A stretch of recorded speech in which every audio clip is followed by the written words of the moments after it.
Heading करो GST compliance, please give the heading GST compliance. Sir एक चीज आपसे पूछना था। हाँ बोलो। सर बोल रहे हैं मेरे ऑफिस में ना वो आरओसी वाला काम, मतलब जो DI 12 MGT 14 MGT 8 ये सब हम फाइल करते हैं, लेकिन ना उसका बहुत बढ़िया। पर्पस क्या है कि मतलब हमको बोलते हैं कि मतलब सिखा दिया कि ऐसे ऐसे फाइल करना पड़ता है, जब बोलते हैं तभी करते हैं, लेकिन उसका पर्पस क्या, मतलब डेप्थ जो नॉलेज है इसका, ये हम कैसे जानेंगे सर? देखो आरओसी का काम जो होता है वो एक कॉम्प्लायंस पार्ट होता है कंपनी का, जैसे MGT 7, MGT 12, जो भी होता है, DIR 7, DIR 3, डायरेक्टर हाँ केवाईसी, सर। Annual report. तो फॉर्म फिलअप करने का हम्म। नॉलेज का तनीमा आपको बेनिफिट मिलेगा मार्केट में। आप सी में मेंशन करो, ये डन आरओसी, तो आपको कोई भी जिनका दरकार होगा वो एब्जॉर्ब कर लेगा, बिकॉज फॉर्म फिलअप सर करने का वो तो हो क्राइटेरिया होता है जाएगा, लेकिन क्यों कब करना उस। पड़ता है, कब, जब अच्छा हमको अच्छा अच्छा बोल रहे अच्छा हैं हम अच्छा तभी अच्छा अच्छा कर अच्छा, रहे यू हैं, वांट। ये हम बोल अच्छा, रहे आपका हैं। क्वेश्चन है कि मुझे इंपॉर्टेंस समझना है कि मुझे DIR 7 हाँ क्यों हाँ करना हाँ। है। तो कब उसके लिए, होता है, हाँ क्यों उसके लिए होता मैडम आपको है, कंपनी लॉ इसलिए पढ़ना पड़ेगा। उसके लिए आपको कंपनी लॉ पढ़ना पड़ेगा, तो कंपनी लो। प्रोविजन हाँ। सब इसमें दिया हुआ है। तो सीए का कोर्स में पढ़ाया जाता है, सीएस में तो पूरा कवरेज दिया जाता है, जहाँ पे ये पूरा कॉम्प्लायंस सिखाया जाता है अच्छा कि ड्यू डेट क्या होता है, एजीएम के बनने के बाद क्या कौन सा फॉर्म अप्लाई करना होता है। कंपनी शेयर इशू करने आ रहा है, कंपनी जैसे कि जोमेटो लिस्टिंग हुआ था थोड़े दिन पहले, ओके, ग्लेनमार्क हम्म। लिस्टिंग हुआ थोड़े दिन पहले, और भी बहुत सारा कंपनी का आईपीओ आ रहा है। तो आईपीओ मतलब कंपनी अपने आप को लिस्टिंग कर रहा है। तो कंपनी जब कोई अपने आप को लिस्टिंग करेगा शेयर मार्केट में, एनएससी बीएससी कहीं पे भी, तो उससे क्या फॉर्मेलिटीज होती है, इसका लॉ आपको कंपनीज लॉ में मिलेगा। अच्छा।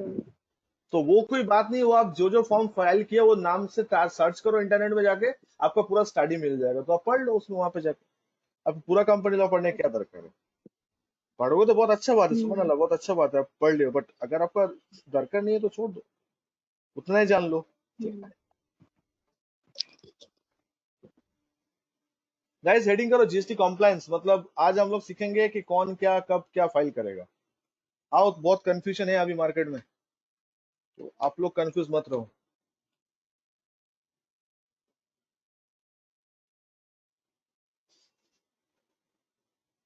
और एक चीज पूछना था जल्दी पूछो।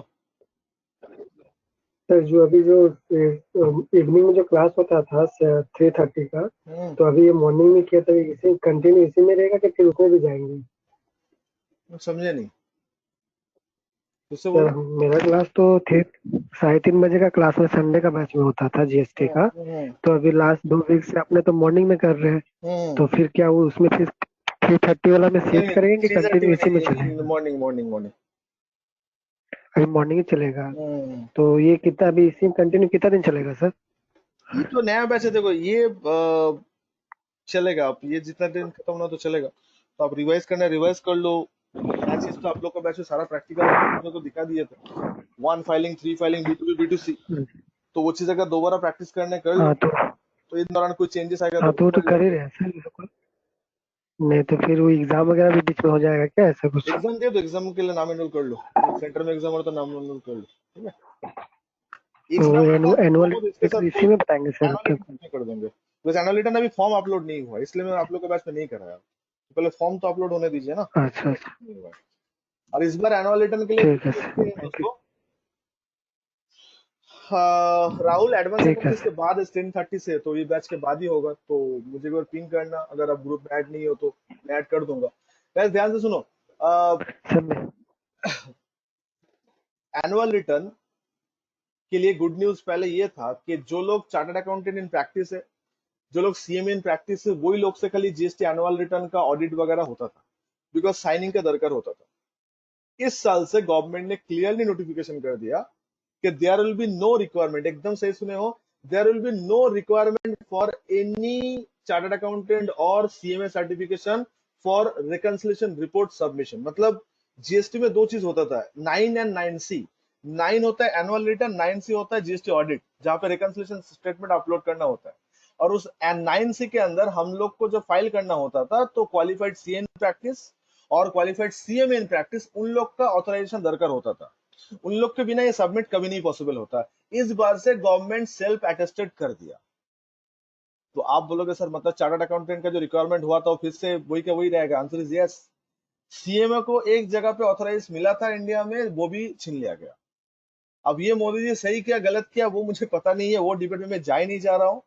आप लोग के लिए ये बात है कि गुड न्यूज ये है कि आप लोग के पास अगर प्रॉपर नॉलेज है, अगर आपको रिस्क लेना आता है, तो आप भी आज कोई क्लाइंट का जीएसटी 990 फाइल कर सकते हो।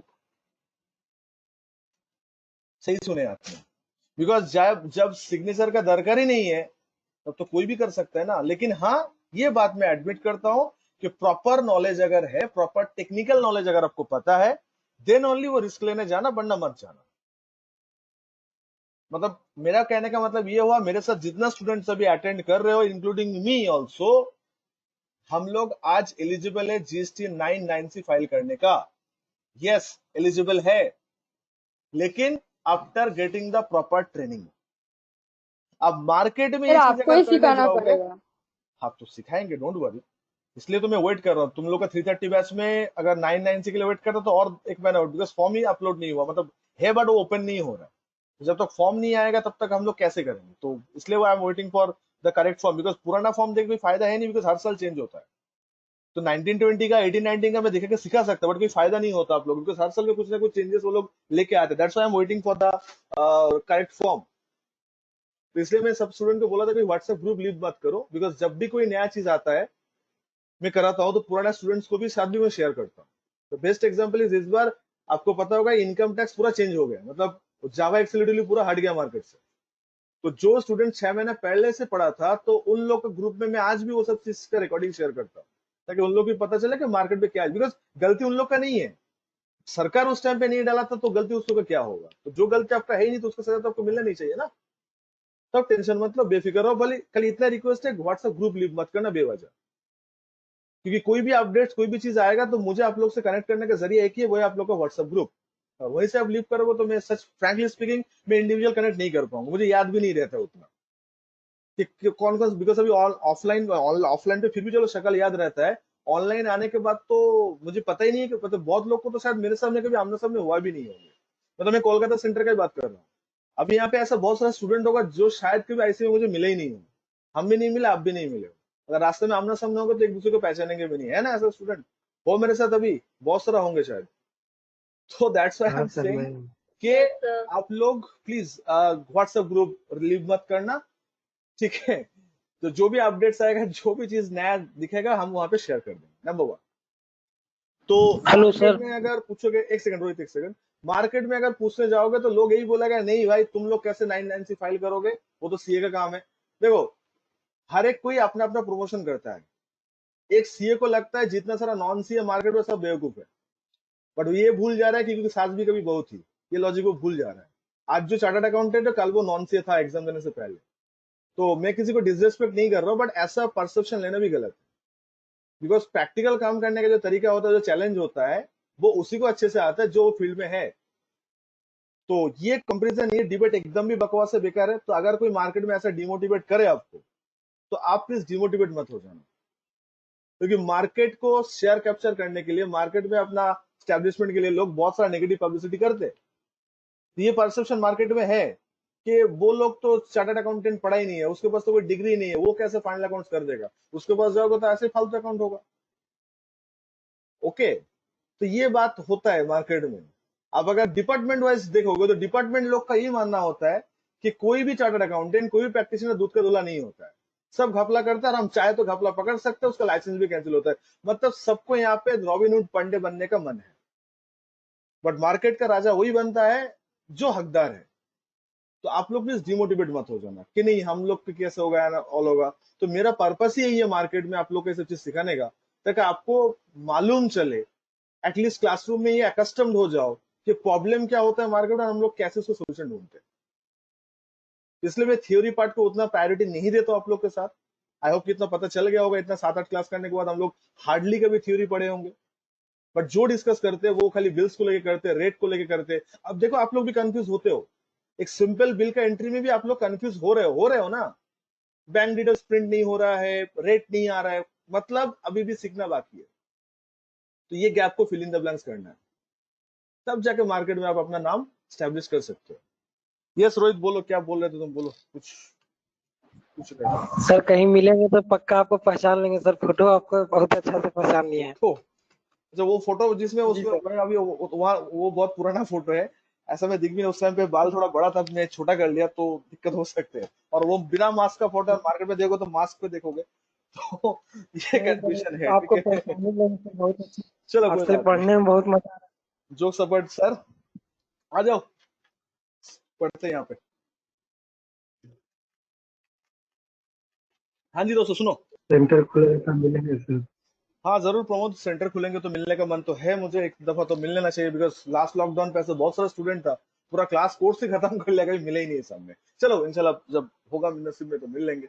अच्छा सुनो, मार्केट में जीएसटी में क्या हो रहा है अभी, आओ सीखते हैं। तो इंडिया में जितना सारा सप्लायर है, ध्यान से सुनिएगा मेरे बात को, इंडिया में जितना सारा सप्लायर है वो आज दो कैटेगरी में डिवाइड है। कौन सा दो कैटेगरी, मतलब मेनली दो कैटेगरी में डिवाइड है। कौन सा दो कैटेगरी? कैटेगरी नंबर वन, जिसके पास रेगुलर रजिस्ट्रेशन है। क्या चीज सर? जिसके पास रेगुलर रजिस्ट्रेशन है, that is category number one. And category number two, जो लोग कॉम्पोजिशन स्कीम में है। सर कॉम्पोजिशन स्कीम का मतलब, सर वो हम लोग पढ़ेंगे, वो पढ़ना होगा, और संडे बैच का जो आफ्टरनून वाला पार्ट है उसमें भी ये पार्ट पेंडिंग था, तो चलो इस बार हम लोग कंप्लीट कर ले, वो कुछ खास हाईफाई नहीं है, हो जाएगा हम लोग से। तो हम लोग पहले रेगुलर लोगों के लिए सीखेंगे। रेगुलर मतलब जो लोग जीएसटी का सारा चीज फॉलो करेंगे, मतलब आईटीसी क्लेम करना, जीएसटी फाइल करने, एवरीथिंग। मयूर हो रहा है, डोंट वरी, सारा चीज आपको यहाँ पे फॉलो करना है। तो आज हम लोग को सीखना है कि आज अगर कोई बंदा मार्केट में जीएसटी नंबर होल्ड करता है, सबसे पहले उसका स्टेटस क्या है। तो सर क्या हम लोग जीएसटीएन नंबर, जीएसटी में रजिस्टर्ड होने के बाद हम लोग को एक आइडेंटिफिकेशन मिलते हैं ना, जिसको आप लोग जीएसटीएन बोलते हो। हाँ जितना सर। सारा बिल आप लोग एंट्री किए हो सब में वो नंबर था। अच्छा स्कूल का नहीं था, इसका मतलब क्या है? स्कूल अनरजिस्टर्ड होता है। स्कूल को जीएसटी में आने का दरकार नहीं है, बिकॉज स्कूल अनरजिस्टर्ड होता है, इसलिए स्कूल के पास कोई जीएसटी नंबर नहीं है। लेकिन जितना सारा सप्लायर का एंट्री देखे हो सब में देखो जीएसटी नंबर है। विदाउट जीएसटी नंबर कोई भी सप्लायर का एंट्री आपने वहां पे किए नहीं है। तो जीएसटी नंबर का फॉर्मेट क्या होता है थोड़ा सा मैं बता दूं। पहला दो डिजिट जो होता है वो स्टेट कोड होता है, उसके बाद होता है पैन। तो पैन। अगर आपका कंपनी है तो कंपनी का पैन, पार्टनरशिप फार्म है तो पार्टनरशिप फार्म का पैन, प्रोपाइटर है तो प्रोपाइटर का खुद का पैन। एंड लास्ट का थ्री कैरेक्टर जो जैसे यहाँ पे लिख रहा हूँ 1ZB, ये जो मैं लिख रहा हूँ 1Z, सॉरी 9, ये तीन नंबर जीएसटी डिपार्टमेंट आपका रजिस्ट्रेशन के हिसाब से अलॉट करता है। 1Z9, 2Z9, 3Z9, something like that. तो ये नंबर देख के क्या सर हम लोग को पता चल सकता है ये कॉम्पोजिशन है कि रेगुलर है? देखो जीएसटी वाला नंबर में ऐसा कोई कैरेक्टर डाला ही नहीं है जो कैरेक्टर देख के आपको समझ में आ जाएगा ये कॉम्पोजिशन है कि रेगुलर है। लेकिन हाँ एक ट्रिक जरूर है जिससे आप पता लगा सकते हो ये कॉम्पोजिशन है कि रेगुलर है। क्या ट्रिक सर? इस नंबर को आप कॉपी करोगे, कंट्रोल सी करके नंबर को कॉपी करोगे, कॉपी करके जीएसटी पोर्टल जो है उसको ओपन करो।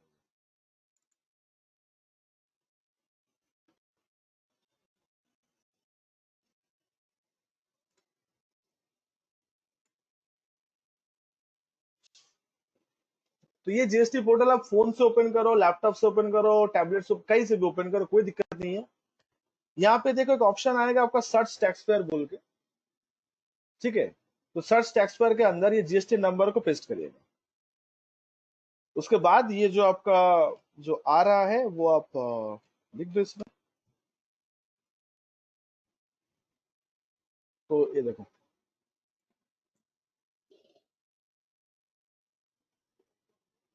दिखा दिया, इट्स रेगुलर। और एक्टिव मतलब ये पार्टी अभी भी जीएसटी अलाइव है, पार्टी जीएसटी सरेंडर नहीं किया। Every one of you getting this? तो इस तरीके से आप लोग चेक कर सकते हो कोई पार्टी का जीएसटी नंबर देख के वो क्या है। ये उतना हाईफाई नहीं है बट थोड़ा बहुत मैं जानकारी रखना जरूरी था पोर्टल का नॉलेज का, इसलिए मैं आपको बता दिया कि इस तरीके से आप लोग चेक कर सकते हो। इस तरीके से क्या कर सकते हो आप लोग, चेक कर सकते हो, विल बी नो प्रॉब्लम। हाँ जी दोस्तों क्लियर? आप कॉम्पोजिशन के भी दिखा देते एक तो, सर वो क्यों चुप, मतलब ये रहे, वो भी दिखा दीजिए।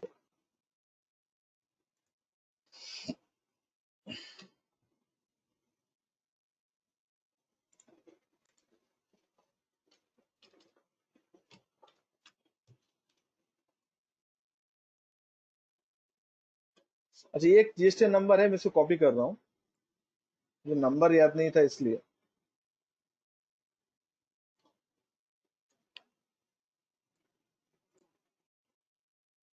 तो सर्च टेक्स्ट पर में आएंगे, search by GST number,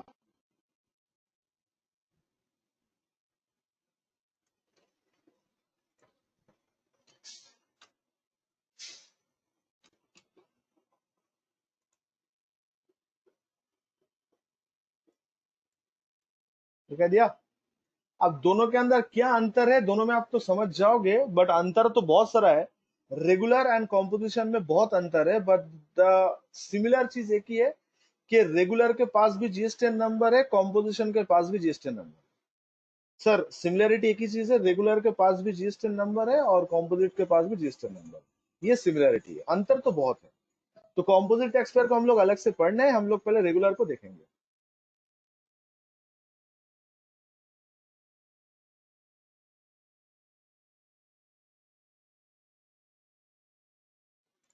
yes, every one of you getting this? तो आज हम लोग पढ़ेंगे कि आज yes sir. Regular tax payer क्या करेगा मार्केट में sir, what they are going to do, मतलब उन लोग से क्या करवाना होगा आपको।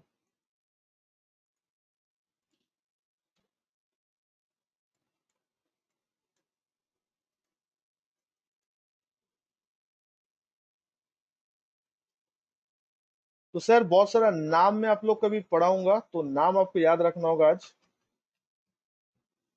और अभी तक जो लोग एंट्री नहीं किए और सोच रहे हो कर लेंगे आजकल परसों, तो आजकल परसों मत करो, इंडिपेंडेंस डे से पहले कर लो। अच्छा, नेक्स्ट वीक 15 अगस्त है, तो 15 अगस्त ये क्लासेस हम लोग ऑफ रखेंगे, ओके।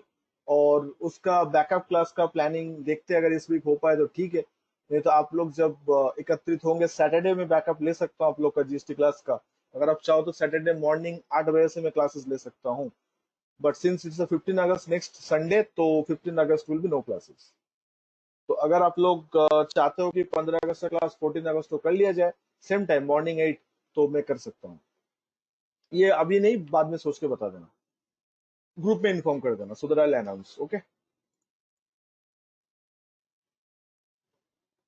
ठीक है, सो गाइस, क्योंकि हफ्ते में एक दिन मिलते हैं और वो भी अगर गैप हो जाएगा तो बेकार का हम लोग एक हफ्ता ही चला जाएगा, तो दैट्स इज द प्रॉब्लम। अगर वीकडेज का बैच होता तो इतना प्रॉब्लम नहीं होता, एक दिन छुट्टी आप लोग भी एंजॉय कर लेते, बट द थिंग इज के वही, since it's 15 August, that's why. अच्छा एनीवे, सर हम लोग अभी क्या करेंगे, जीएसटी कॉम्प्लायंस पार्ट पढ़ेंगे। तो जो लोग रेगुलर है, अब देख लो रेगुलर वाला क्या करेगा। तो हम लोग पढ़ेंगे एकदम पूरा बिजनेस मैन के नजरिए से पढ़ेंगे। आज मान लो आपके पास एक क्लाइंट आया, और जो क्लाइंट ऑलरेडी जीएसटी में रजिस्ट्रेशन कर लिया है। अच्छा, जीएसटी का रजिस्ट्रेशन टॉपिक मुझे लास्ट में जाके याद करवा देना, बिकॉज आज के डेट में टॉपिक उतना इंपॉर्टेंट नहीं है। एक जमाने में जीएसटी रजिस्ट्रेशन बहुत इंपॉर्टेंट हुआ करता था, 2017-2018 में लोग दबा के पैसा अर्न किया उस टाइम पे, जो लोग से ये काम होता था। बट आज लगभग मार्केट में सब लोग रजिस्ट्रेशन हो ही गया, मतलब रजिस्टर्ड हो ही गया है। फिर भी जो लोग अभी भी रजिस्टर्ड नहीं किया, अपने आप को रजिस्ट्रेशन नहीं करवाया, वो लोग के लिए आज भी ये दरकार होता है। बट एनीवे, हम लोग इसका लिस्ट प्रायोरिटी देके बाद में करेंगे, आज प्रायोरिटी रिटर्न का है। तो आज आपके पास एक क्लाइंट आया और जो बोल रहा है कि मेरा जो रजिस्ट्रेशन है वो रेगुलर है, तो ये बोल रहा है आपको जो उसका जो रजिस्ट्रेशन है वो क्या है, वो रेगुलर है। तो आपके लिए सवाल ये है कि रेगुलर अगर किसी के पास जीएसटी नंबर है, तो उनका फाइल मुझे कैसे मेंटेन करना है। तो दोस्तों ध्यान से सुनिएगा, इंफॉर्मेशन की तरह सुनिए और उसको याद करिए। तो सबसे पहले आपको जो चीज यहाँ पे देखना है, समझना है, वो ये है कि रेगुलर लोगों के लिए क्या रूल बनाया गया है। तो आज जितना सारा रेगुलर टैक्स पेयर है अंडर जीएसटी, रिपीट, आज जितना सारा रेगुलर टैक्स पेयर है अंडर जीएसटी, उन लोग के पास दो ऑप्शन है। क्या दो ऑप्शन है सर? या तो वो ये स्कीम ले सकता है QRMP, या फिर वो मंथली वाला स्कीम में आ सकता है। मतलब 1 जनवरी 2021, जी हाँ, इस साल का 1 जनवरी से ये स्कीम गवर्नमेंट ने लेके आया, QRMP। QRMP stands for quarterly return monthly payment. I repeat, QRMP stands for quarterly return monthly payment. मतलब रिटर्न जो फाइल करना है वो क्वार्टरली करना है, पेमेंट जो करना है वो मंथली करना है। तो क्या सर ये हर कोई ले सकता है? And the answer is no, हर कोई ले नहीं सकता। इसके लिए प्रोविजन ये बोला गया है, अगर प्रीवियस ईयर का, कौन सा चीज का, अगर प्रीवियस ईयर का एग्रीगेट टर्नओवर, कोई भी क्लाइंट का अगर प्रीवियस ईयर में एग्रीगेट टर्नओवर अगर 5 करोड़ तक है, कितना तक, 5 शेयर तक है, तो उसके पास ये चीज ऑप्शन कर लेने का ऑप्शन है। मतलब आपका जो सप्लायर है उसका लास्ट ईयर, मतलब ये जो फाइनेंशियल ईयर है इसका प्रीवियस फाइनेंशियल ईयर में अगर एग्रीगेट टर्नओवर, क्या चीज, एग्रीगेट टर्नओवर अगर 5 करोड़, पहले 1.5 करोड़ हुआ करता था, गवर्नमेंट इसको 5 करोड़ तक कर दिए, अगर 5 शेयर तक हुआ तो आप ये स्कीम में आ सकते हो। कौन सा स्कीम में आ सकते हो, QRMP स्कीम में आ सकते हो, आपके पास ऑप्शन है आने का। लेकिन अगर आपका टर्नओवर 5 शेयर क्रॉस कर गया तो आपके पास एक ही ऑप्शन रहेगा, मंथली रिटर्न, मंथली पेमेंट। मतलब रिटर्न भी मंथली फाइल करना है, पेमेंट भी मंथली करना है, ये स्कीम में आना है आपको। तो सर मार्केट में सबसे ज्यादा कौन मिलेगा अभी, सर ये इक्वेशन तो अभी बोलना पॉसिबल नहीं है, बट मिलने का चांसेस दोनों का ही है। तो आपको डिसाइड करना होगा क्लाइंट के लिए कौन सा सुइटेबल है। एंड अगर मैं टैक्स कंसल्टेंट के बिहाफ पे बोलूंगा तो आपको भी ये भी समझना होगा कि आपके लिए कौन सा फैसिलिटी है।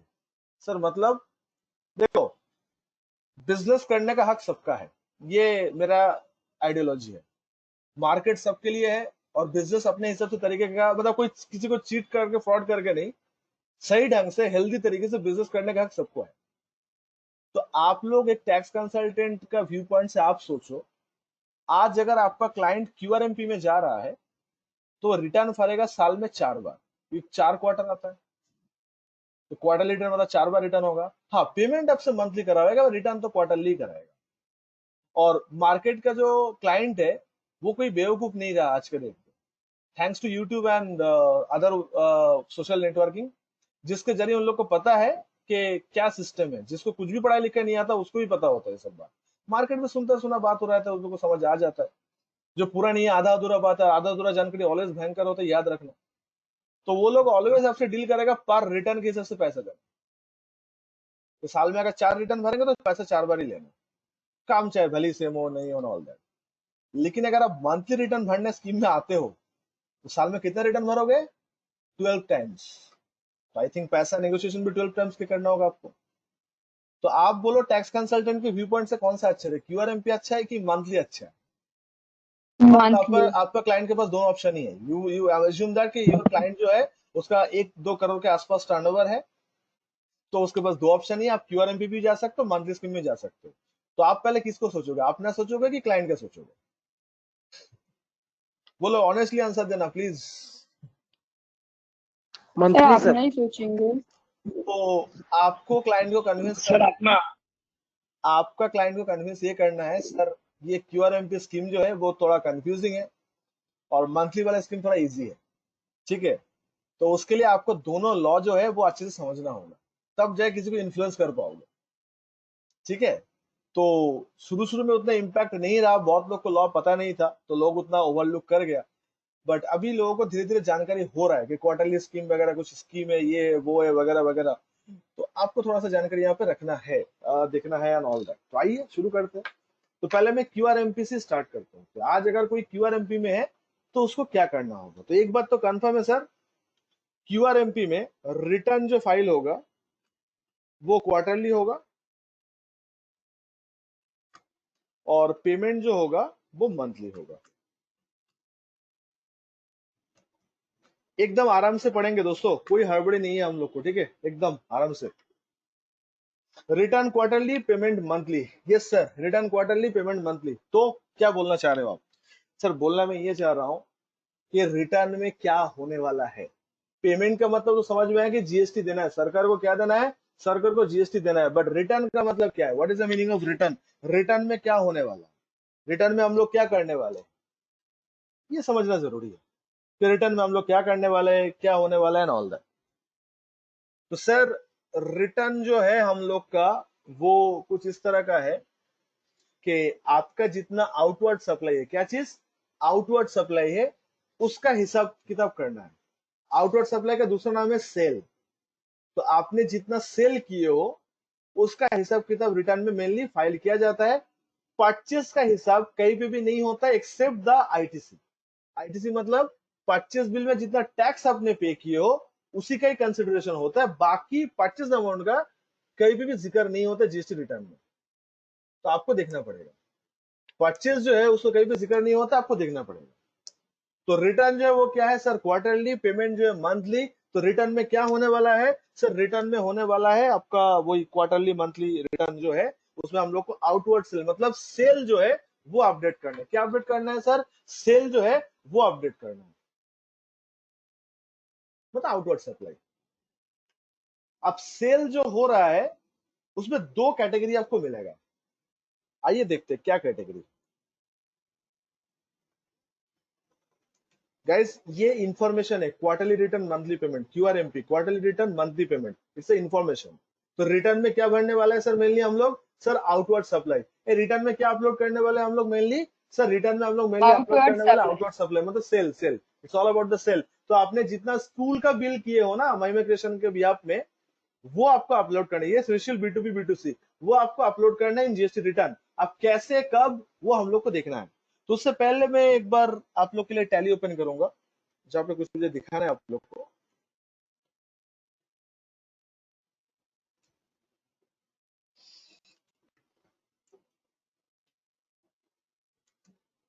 ओके,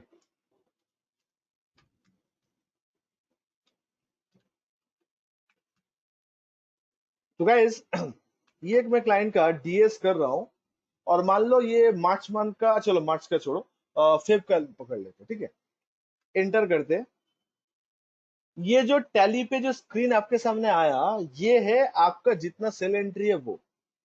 देखो मैं सेल रजिस्टर के थ्रू इसलिए जाता हूं ताकि मुझे कोई भी सेल ना छूटे, कोई भी सेल क्या है ना छूटे।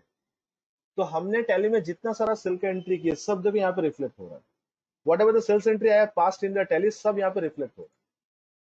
ये माइग्रेशन नहीं है, दूसरा का है, बट सारा सेल यहाँ पे रिफ्लेक्ट हो रहा है। बात समझ में आ रहा है आप लोग को। लेकिन ये देख के आपको ये पार्टी का नाम देख के समझ में आ रहा है ये सब हम लोग का रजिस्टर्ड पार्टी क्या अनरजिस्टर्ड पार्टी है। सर कस्टमर का दो स्टेटस होता है, registered customer, no unregistered sir. Customer. तो क्या ये देख के आपको पता लगता है कि रजिस्टर्ड है अनरजिस्टर्ड है। सर एकदम भी पता नहीं लगता, बिकॉज यहाँ पे नो नाम है। सर। नाम देख के तो गेस करना बहुत बेवकूफी होगा सर। तो थोड़ा सा और आगे चलते हैं। तो इसलिए हम लोग इसको कॉलमनार कन्वर्ट करते हैं। तो आई होप कि कॉलमनार कन्वर्ट करने में कोई किसी का दिक्कत नहीं है। F8 करके भी कर सकते हैं, F6। और F6 जो टैली ERP9 वाले है उस पे F6 करके भी हो सकते हैं। तो प्राइम में F8। फिर ये क्वेश्चन यार आता है, आपको पता है किसको यस किसको नो बोलना है, इसको सेव करो। और आप यहाँ पे देख लो कि ये वाला पार्ट जो है आप देख सकते हो, कहीं पे जीएसटीएन नंबर है, कहीं पे जीएसटीएन नंबर नहीं है। डू सी दैट, कहीं पे जीएसटीएन नंबर है, कहीं पे जीएसटीएन नंबर नहीं है। तो जितना जगह जीएसटीएन नंबर नहीं है ये सब अनरजिस्टर्ड माना जाएगा। जो जो सेल्स एंट्री पे जीएसटीएन नंबर मिसिंग है लॉ के हिसाब से वो अनरजिस्टर्ड माना जाएगा। तो ये लिस्ट आते ही आप अपने क्लाइंट से एक चीज पूछोगे। क्या चीज पूछोगे कि डियर क्लाइंट, क्या ये वाला जिसका जीएसटीएन नंबर नहीं है, क्या सच में इसका जीएसटीएन नंबर नहीं कि आप डालना भूल गए। बहुत बार तो हम लोग से भी तो गलती हो सकता है। पार्टी का लेजर जब बनाए होंगे हमने जीएसटीएन नंबर डालना भूल गया। मार्केट में ऐसा लोग भी मिलेगा आपको कि पार्टी रजिस्टर्ड है लेकिन लेजर में जीएसटीएन नंबर डालना ही भूल गए। सर हम लोग समझ नहीं पा रहे आप क्या बोलना चाह रहे हो। देखो चीज बेवजह मत समझो, एग्जाम्पल के साथ समझो। तो ये माइग्रेशन का परचेस बिल आप लोग के पास है, आप लोग के व्हाट्सएप ग्रुप में सबके पास है। तो अब इधर देखते आ जाओ। इसके नाइट फैब जो बिल इशू किया है, क्या माइग्रेशन का जीएसटी नंबर मेंशन किया वो लोग ने। हाँ सर किया। ये बिल तो इशू तो इसके नाइट फैब ने किया है ना। तो इसके नाइट फैब ने जो बिल इशू किया किन के नाम पे, माइग्रेशन के नाम पे, क्या माइग्रेशन का जीएसटी नंबर मेंशन है उसमें, जवाब चाहिए मुझे। क्या जीएसटी नंबर हाँ मेंशन है। सर। हाँ है। मतलब ये हाँ बिल सर। उसका B2B कंसिडर्ड हुआ। Yes sir. तो देखो सब बिल जो है उसमें आप देख सकते हो कि हर एक पार्टी ने माइग्रेशन का जीएसटी नंबर मेंशन किया। देख लो आप, हर एक बिल पे चेक करके देख लो। बट ये मनोज क्रिएशन जो है ये देखो माइग्रेशन का कोई जीएसटी नंबर मेंशन नहीं किया, देख लो एक बार। तो परचेस एंट्री करने के टाइम पे कोई ये बात को नोटिस किए हो। इसका क्या इम्प्लीकेशन हो सकता है? Yes, sir. देख लो, यहाँ पे जीएसटी नंबर नहीं मेंशन किया। क्या महिमा कृष्ण के पास जीएसटी नंबर नहीं है? हाँ सर, है ना? है तो इसलिए तो लोग है मेंशन सर, किया। बट मनोज ने क्यों नहीं किया? सर, मनोज भूल का गया सर। अकाउंटेंट से गलती हुआ। सर वो जीएसटी नंबर देना भूल गया। एग्जैक्टली मनोज का रजिस्टर अकाउंटेंट जो है वो रजिस्टर नंबर या तो देना भूल गया या तो उसके पास अवेलेबल नहीं है। मतलब दो चांस हो सकता है, या माइग्रेशन कभी बताया नहीं मनोज को कि मेरे पास रजिस्टर नंबर है, या फिर माइग्रेशन ने बताए होंगे बट मनोज ने कभी ऑब्जर्व नहीं किया। तो इसलिए टैली का एंट्री देखने के बाद मेरा ऑलवेज ये मानना रहता है कि जहां जहां आपको ब्लैंक देख रहा है, जैसे कि आप देख रहे हो गुड्डू शर्मा ब्लैंक आ रहा है, एमडी कादिर, समीर परवेज, ये सब ब्लैंक आ रहा है। तो फिर हम लोग के यहाँ पे संदीप शर्मा, इसे ब्लैंक आ रहा है। तो मुझे एक बार क्लाइंट से कंफर्म करना है सच में इन लोग के पास रजिस्टर्ड नंबर नहीं है कि है इन लोग के पास। क्यों सर, आपका क्या रिस्पॉन्सिबिलिटी करना? देखो, मेरा रिस्पॉन्सिबिलिटी नहीं बनता है करना, बट फिर भी मैं इसलिए करने का बोल रहा हूँ क्योंकि कल जब ये संदीप लोग को या गुड्डू लोग को पता चलेगा कि हम लोग के पास जीएसटी नंबर होने के बावजूद भी ये लोग मेंशन नहीं किया, वो लोग कभी भी आपको पैसे नहीं देगा। बोलेगा पहले बिल करेक्शन करके दो, उसके बाद में सोचूंगा, बोलेगा पार्टी। जैसे महिमा क्रिश्चियन को झगड़ा करना पड़ा लिटरली ये मनोज के साथ, क्योंकि जब तक ये जीएसटी नंबर डाल के बिल नहीं करेगा महिमा क्रिश्चियन को आईटीसी नहीं मिलेगा। ये 2477 जो देख रहे हो ये तो महिमा क्रिश्चियन के लिए इनपुट टैक्स है ना, बॉयज एंड गर्ल्स, ये सब नो। ये जो 2477 जो पार्ट है ये मनोज के लिए आउटपुट है, महिमा क्रिश्चियन के लिए इनपुट है ना। तो महिमा क्रिश्चियन के इनपुट तभी मिलेगा यस जब वो सर। बी सप्लाई मानेगा। तो मनोज तो बी सप्लाई माना ही नहीं है, तो मेमोरिकेशन छोड़ थोड़ी देगा। पैसा में चेक में दिया, पूरा पैसा पे कर दिया और मुझे आईटीसी नहीं मिलेगा, तो बाद में बवाल हो सकता है और होगा भी। कोई नहीं छोड़ेगा, कोई बिजनेस में नहीं छोड़ेगा, हम भी नहीं छोड़ते, मेरा उसके जगह हम होते तो ये अकाउंटेंट का एक मोरल रिस्पॉन्सिबिलिटी बनता है कि आगे बढ़ने से पहले एक बार क्लासिफाई कर लो क्या जाते, एक दिन का डिले होगा। गुड्डू भाई को फोन करो, संदीप को फोन करके बोलो भाई जीएसटी नंबर है तुम लोग के पास, या व्हाट्सएप में पूछ लो ताकि फ्यूचर में एविडेंस रहे कि भाई मैं आपसे पूछा था आपने बताया नहीं थे, तो हम क्या करें, मेरा रिटर्न का डेट चला जा रहा था। मतलब आपके एंड से हर एक काम साफ सुथरे तरीके से करना है, मतलब कोई क्वेश्चन मार्क रख के काम नहीं करना है कि फ्यूचर में जाके बवाल हो झगड़ा हो, एकदम नहीं। तो अगर संदीप बोला नहीं है तो बात खत्म, अगर बोला हाँ है रुको मैं दे रहा हूं तो इसको चेंज करना होगा, मतलब उसमें जाकर ऑल्टर करना होगा। Every one of you getting this? Yes no? Yes. समझ आ रहा है? अब इसको हम लोग क्या करेंगे, इसको हम लोग को एक्सपोर्ट करना है। आज सुबह से हम लोग एक्सपोर्ट करना सीख रहे हैं, काफी बार एक्सपोर्ट कर लिए हैं, इस बार 2 बार एक्सपोर्ट करते हैं इसको। ऑल्ट ई, तो ये पीडीएफ देखो, पीडीएफ होकर रखा है तो पीडीएफ नहीं होना चाहिए, मुझे एक्सेल में होना चाहिए।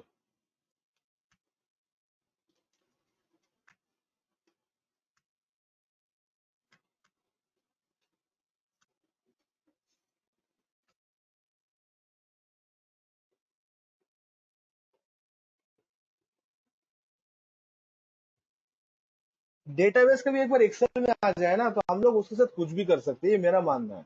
कुछ भी मतलब जो दरकार होगा। अब मैं क्या करूंगा पता है, इस एक्सेल शीट को पूरा सिलेक्ट करके after selection of the Excel sheet इसको फिल्टर में कन्वर्ट करें, कंट्रोल शिफ्ट एल। उसके बाद ये जो जीएसटी नंबर वाला टैब है यहाँ पे आके जो ब्लैंक है उसको डिसलेक्ट करके सिलेक्ट करेंगे, ये सारा मेरा B2B सप्लाई हो जाएगा। ये क्या सप्लाई हो जाएगा? ये मेरा B2B सप्लाई हो जाएगा, ठीक है। और जितना सारा मेरा यहाँ पे ब्लैंक है, प्रोवाइडेड कि उन लोगों के पास जीएसटी नंबर है ही नहीं, तो इतना सप्लाई मेरा क्या बन जाएगा? B2C सप्लाई बन जाएगा। आप लोग के सर टेक्स्ट तो समझ में आया? बिरला हाई स्कूल वाला जो हम लोग एंट्री किए वो भी तो हम लोग का B2C वाला ही होगा हाँ, ना? वो स्कूल सब B2C, स्कूल कॉलेज सब B2C, उन लोगों के पास जीएसटी नंबर नहीं हाँ, होता, स्कूल कॉलेज B2C। वो लोग जीएसटी से एग्जाम्प्ट रहते हैं। टू ऑल माय स्टूडेंट्स, बोलो समझ में आया कि नहीं आया? बोलो। तो अभी समझ में आया मैं किस यस सर। सेल्स परचेस की एंट्री के ऊपर एम्फोसिस कर रहा हूँ। देखो मैं अलग से कुछ नहीं कर रहा हूँ, रिटर्न में अलग से कुछ नहीं कर रहा हूँ, जो सेल कर रहा हो, जो परचेस कर रहा हो उसी के ऊपर एक्सपेरिमेंट कर रहा हूँ। इसलिए मैं उस टाइम पे आपको बोला था कि जो लोग सेल परचेस की एंट्री कर लिया 80% काम तो लोग का खत्म हो गया, बाकी 20% वो पोर्टल का काम है, वो अभी हम लोग स्टार्ट करेंगे। Every one of you getting this? सबको समझ आ रहा है? प्रीति, समझ आ रहा है आपको? प्लीज कोई अगर कंफ्यूज हो B2B और B2C में पूछ लीजिए मुझे। ये कंफ्यूजन एकदम एक्सेप्टेड नहीं है मार्केट में कि B2B सर सब 12th के ऊपर B2C को किसको बोलते हैं, एकदम कंफर्म होना चाहिए। हाँ, क्या बोल रहे हो सर? सर 12th क्लास के ऊपर तो एग्जाम्ट नहीं होता, ऊपर जीएसटी लगता है सर कॉलेज पे। नहीं, कॉलेज में GST नहीं लगता। ओ अच्छा अच्छा, ठीक है सर। यूनिवर्सिटी वाला जो एजुकेशन है, जैसे कैलकाटा यूनिवर्सिटी हो गया, बर्धमान यूनिवर्सिटी हो गया, बाहर में अगर जाओगे तो नालंदा, पटना, जो भी यूनिवर्सिटी है, दिल्ली, बॉम्बे, ये यूनिवर्सिटी जो जो कॉलेज के एफिलिएटेड रेट है उन लोग का नहीं होता। हाँ, आप अगर कोई प्रोफेशनल कॉलेज में पढ़ रहे हो जहाँ पे प्रोफेशनल ट्रेनिंग दिया जा रहा है आपका, आदत धंधा, BA BSc BCom का, तब उसमें GST लग जाता है। तो डिपेंड करता है कौन सी एजुकेशन आप ले रहे हो। सर एक बार ये रिपीट कर देंगे लास्ट वाला, एक्सेल शीट में आके आपने कौन सा ब्लैंक किया, क्या किया? एक्सेल शीट तक क्लियर हुआ आपका मैडम? यस सर, ये तो क्लियर है। तो एक्सेल शीट आने के बाद आप पूरा एक्सेल शीट को सिलेक्ट करोगे पूरा, जैसे हम किए यहाँ पे। The entire Excel sheet has to be selected. अब फिल्टर का शॉर्टकट की होता है, आप कीबोर्ड से एक बार में एक साथ, हाँ एक करके नहीं, Ctrl+Shift+L, L for London, Ctrl+Shift+L press करिएगा तो ये फिल्टर में कन्वर्ट हो जाएगा। उसके बाद ये जो GST नंबर है, यहाँ पे आके आप ये जो नीचे आके देखिए ब्लैंक बोल के ऑप्शन रहेगा, तो ब्लैंक को डिसलेक्ट करिएगा, करके ओके करिएगा तो सारा आपका B2B सप्लाई आ जाएगा। ये वो पार्टी है जिससे जो आपका रजिस्टर्ड कस्टमर है। और उसके बाद आप इसको सारा को डिसलेक्ट करके खाली ब्लैंक को सिलेक्ट करिएगा, तो ये ब्लैंक वाला जो पार्टी है आपको B2C सप्लाई। Okay sir. ये क्लासिफिकेशन क्यों दरकार है सर? ये क्लासिफिकेशन इसलिए दरकार है क्योंकि GSTR 1 एंड IFF बोल के कॉन्सेप्ट आएगा जहां पे ये बाइफर्केशन आपको देना होगा, जहां पे ये बाइफर्केशन आपको देना होगा कि B2B कितना है, B2C कितना है। Unregistered, Mahima ji, unregistered the most preferable is unregistered. Consumer आप तभी दीजिए जब रिटेल सेक्टर में हो, मतलब आप अगर रिटेल सेक्टर का हो तो कंज्यूमर दीजिए, लेकिन आप अगर दूसरा सेक्टर में हो, होलसेलर या डिस्ट्रीब्यूटर, तो उसमें आप अनरजिस्टर्ड दीजिए, that will be more suitable. Effect एक ही आएगा, आप अनरजिस्टर्ड दो या कंज्यूमर दो, इफेक्ट आपका एक ही आएगा, अलग कुछ नहीं आएगा। बट लीगल टर्म की सबसे मैं बात कर रहा हूँ, रिटेल सेक्टर में कंज्यूमर रहता है, बट होलसेल डिस्ट्रीब्यूटर में कंज्यूमर नहीं होता है, वो रीसेलर ही होता है। तो अनरजिस्टर्ड रखिए, ठीक है। यस बॉयज एंड गर्ल्स, तो आप लोग समझ पा रहे हो? तो अभी हम लोग इसके ऊपर एक्सपेरिमेंट स्टार्ट करेंगे to file our GST return, to file our GST return. हम लोग GST रिटर्न फाइल करने के लिए प्लीज मोर देन 40 स्टूडेंट अभी हो in this morning batch, weekend morning. इतना स्टूडेंट का गैदरिंग्स मुझे ऑलवेज मोटिवेट करते हैं कि संडे छुट्टी के दिन में इतना लोग पढ़ रहे हो, very good, I am truly impressed.